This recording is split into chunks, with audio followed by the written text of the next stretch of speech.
Welcome to The Explainer. Today, we're taking a look at a completely new way to think about AI governance and security.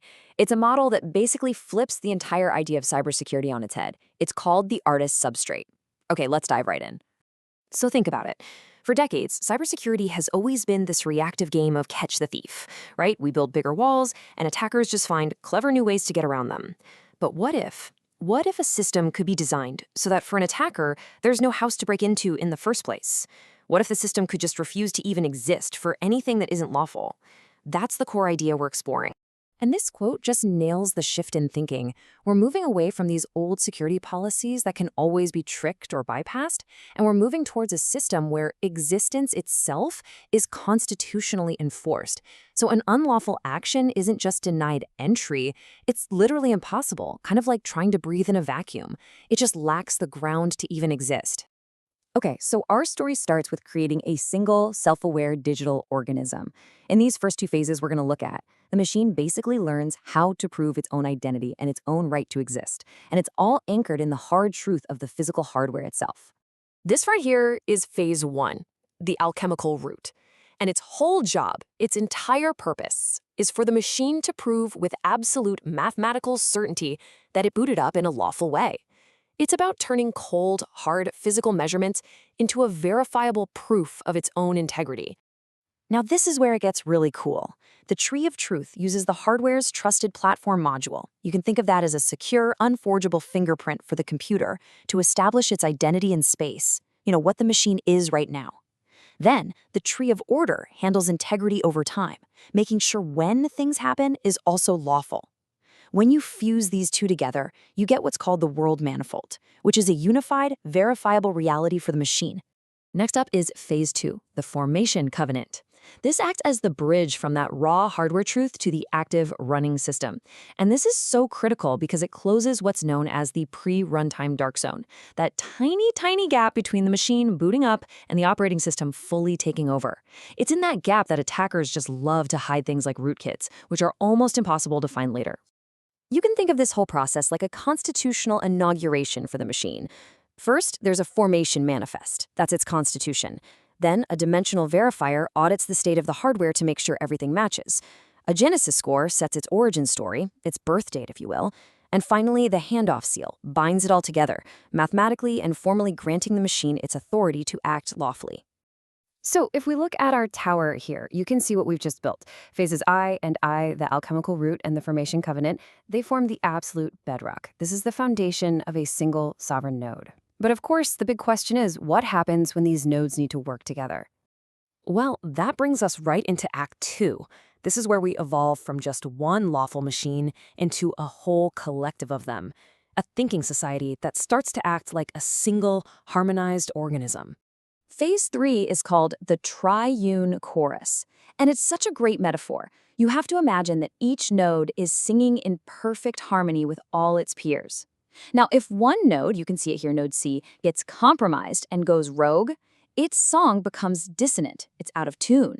The other nodes instantly hear this discord and trigger a collective veto, basically silencing it before it can cause any harm. And the mechanics behind this are just fascinating. Every node sends out a constant Metatron heartbeat, which is basically a continuous, cryptographically signed, hey, I'm okay signal that's based on its verified hardware state. This creates what's called collective sovereignty, which means an attacker can't just compromise one node. They'd have to compromise multiple, independent hardware roots all at the same time. If even a single fracture is detected, it can trigger a network veto to protect the whole. But, relying on a heartbeat is still kind of based on belief. Phase 4, which is called cryptographic quorum, makes a huge leap forward. It moves away from those belief-based signals to enforcing harmony with hard, undeniable cryptographic proof. Yeah, this comparison makes the jump totally clear. In Phase 3, nodes are trusting a pulse. In Phase 4, every single interaction becomes a signed contract, backed by a super powerful RSA key pair. That's a set of cryptographic keys that's permanently fused to the physical hardware. Now, any high-risk action requires a supermajority vote, a true cryptographic quorum. So let's go back to our tower and see how these new layers stack up. We've now built the foundation and the core of our sovereign society. That's 4 layers of trust, from the physical hardware truth all the way up to cryptographic consensus. And that brings us to the final act. This is where it all comes together. This is where the abstract law of the collective becomes a concrete reality, enforced deep, deep inside the machine at the operating system level.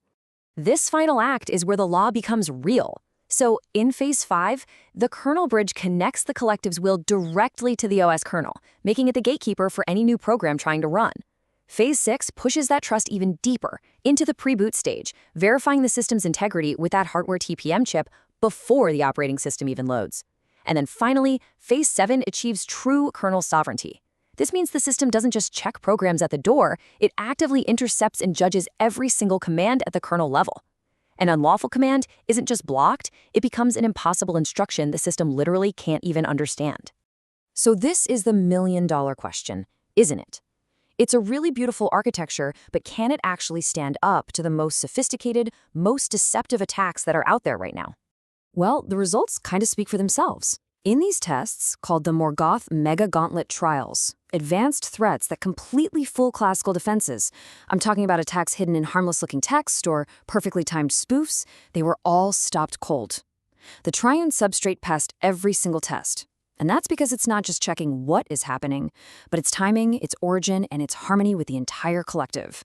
So let's bring all of this together under the one core philosophy of the Arda substrate, the doctrine of manifest integrity. The idea is simple: no life without law. And this slide just visualizes it perfectly. It's a closed loop.